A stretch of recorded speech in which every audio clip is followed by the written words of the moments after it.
మాటలు చూస్తుంటే ఆయనకు ఏమి జరగలేదనే బాధనో ఇట్లాంటివి కనపడతాయి. సక్సెస్ఫుల్గా యాత్ర జరుగుతోంది, ఇలాంటివి చేయడం వల్ల ఆయన హెజిటేట్ చేసి లోపల ఉంటారు, బస్సులో కూర్చుంటారు అని ఉండాలి.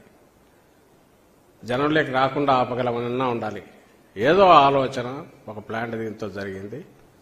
కానీ ఇలాంటివి ఏవీ ఆపలేవు. యాత్ర దిగ్విజయంగా జరుగుతుంది. ఈరోజు వైద్యుల సలహా మేరకు ఒకరోజు విశ్రాంతి తీసుకునే రేపటి నుంచి యథావిధిగా సాగుతుంది. తరువాత కూడా ఎన్నికల ప్రచారం దిగ్విజయంగా జరుగుతుంది. అండ్ ఎన్నికలు కూడా బ్రహ్మాండమైన ఫలితాలు వస్తాయి వైఎస్ఆర్ కాంగ్రెస్ పార్టీకి. వైఎస్ఆర్ కాంగ్రెస్ పార్టీకి నాటకాలే సింపతి తెచ్చుకోవాల్సిన అవసరం లేదు జగన్మోహన్ రెడ్డి గారికి. అది చంద్రబాబు నాయుడుకో తెలుగుదేశంకో ఆయన మీరు అందరి మళ్ళీ పాత రోజులు గుర్తు చేస్తా. 2003 అలిపిరి సంఘటన జరగగానే దెబ్బకు సింపతి దాంతో 4లో రావచ్చని అర్జెంటుగా ఎన్నికలు అదేది అసెంబ్లీ రద్దుకు సిఫార్సు చేసి కూర్చున్నాడు.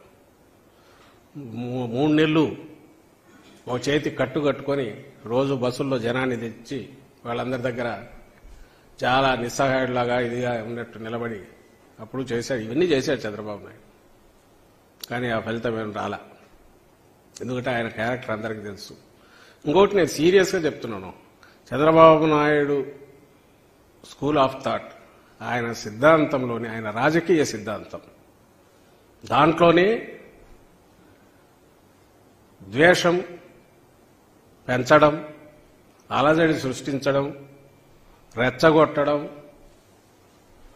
ఆ ప్రాసెస్లోనే వాళ్లతో ఏదో ఒకటి చేయించి దాంట్లో నుంచి తన లాభం సంపాదించుకోవడం, అధికారంలోకి రావడం. కానీ ఎన్టీ రామారావును కొట్టాలంటే లక్ష్మీ పార్వతి రాగానే మొదలుపెట్టి ఓటు చేస్తాడు. మళ్ళీ అదే ఎన్టీ రామారావుని పెట్టుకుని ఓట్ల కోసమైనా పోగలడు. అలాగే తనకు సంబంధించినంత వరకు పార్టీ దగ్గుబాటి వెంకటేశ్వరరావును తొయ్యాలంటే దానికి ఇంకో రకమైన గ్రూప్ను కట్టినా చేయగలడు, సీన్లు క్రియేట్ చేయగలడు, రెచ్చగొట్టగలడు. ఏదైనా సరే ఒక విలన్ క్రియేట్ చేస్తాడు. అధికారంలో ఉన్నా కూడా ఎవరినో క్రియేట్ చేసి దానికి అటాక్ చేస్తుంటాడు. ప్రతిపక్షాల మీద చేస్తాడు. ప్రతిపక్షంలో ఉంటే విజృంభించి మరి ఇప్పుడు చేస్తున్నట్టు ఎందుకు తిడుతున్నాడో లేకుండా తిడుతుంటాడు. తిట్టి ఇవే నిజమని మళ్ళీ ప్రజలకు చెప్తుంటాడు. ఈయన లక్షణాలు ఏమున్నాయో అప్పట్లోనే మీరు చూస్తే దగ్గుబాటి వెంకటేశ్వరరావు రాసిందంట, ఆయన తోడలు రాసిన దాంట్లో ఉంది. టీడీపీ తొలి రోజుల్లోనే అందరూ ఏదో సమ్మె చేయించాలనుకుంటే అప్పట్లో సమ్మె జరిగితే కనీసం 4 బస్సుల అద్దాలన్నా పగలాలా, 2 బస్సులన్నా తగలబడాలా, లేకపోతే ల్యాండ్ ఆర్డర్ ప్రాబ్లం రాదు, రాకపోతే ఇష్యూ ఎట్లా హైలైట్ అవుతుంది. ఇది పూర్తిగా ఆయన అప్పుడు దగ్గుబాటి వెంకటేశ్వరరావు అప్పుడు ఎందుకు రాసినాడో కానీ అది పూర్తిగా ఆయన రాసిన వాస్తవం ఏదైతే ఉందో అది చంద్రబాబు నాయుడు రాజకీయ స్వభావాన్ని, సిద్ధాంతాన్ని పూర్తిగా రిఫ్లెక్ట్ చేస్తుంది. ఈ నెగటివ్ లక్షణాలు ఎప్పుడైతే తనకున్నాయో ఆయన నాయకత్వంలో తయారైన ఆ పార్టీ కార్యకర్తల్లో కానీ, ఆయన అభిమానుల్లో కానీ, ఆయన నమ్ముకొని ఆయన ద్వారా ప్రయోజనం పొందుతారనుకునే వాళ్ళు కానీ ఇదే నెగటివ్ లక్షణాలే ఉంటాయి. ఇది పథకం ప్రకారం ఎవడో ప్లాన్ చేసిన ఇది వెనక నుంచి ఆయన ఎంకరేజ్మెంట్ ఎంతుందో, ఆయన కొడుకు ఎంకరేజ్మెంట్ ఎంతుందో అనేది తర్వాత తెలిసిన ఆయనతో అనుసరిస్తున్న వాళ్ళకి స్వభావం ఉంటుంది. కాబట్టి లీడర్ సై అనగానే వీళ్ళు ఎవడో అందుకొనైనా ఉండొచ్చు.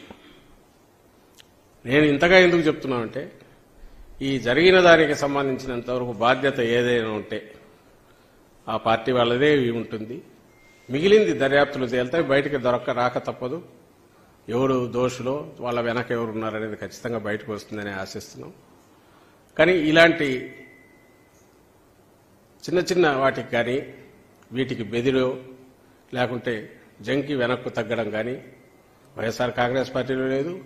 జగన్మోహన్ రెడ్డి గారి నాయకత్వం, ఆయన సిద్ధాంతం ప్రజలను నమ్ముకోవడం, ప్రజల కోసం నిలబడడం, ప్రజల్లో మమేకం కావడం, ప్రజలకు మంచి చేయాలని తపన పడడం, అధికారం అనేది ఒక బాధ్యతలాగా చూడడం ఏవైతే ఉన్నాయో మంచి లక్షణాలు అవన్నీ ఆయన నుంచి మా పార్టీకి ఉన్నాయి, కార్యకర్తల్లో ఉన్నాయి. కాబట్టి ఈరోజు కూడా ఎక్కడా ఎవరము ఎలాంటి రెచ్చిపోవడం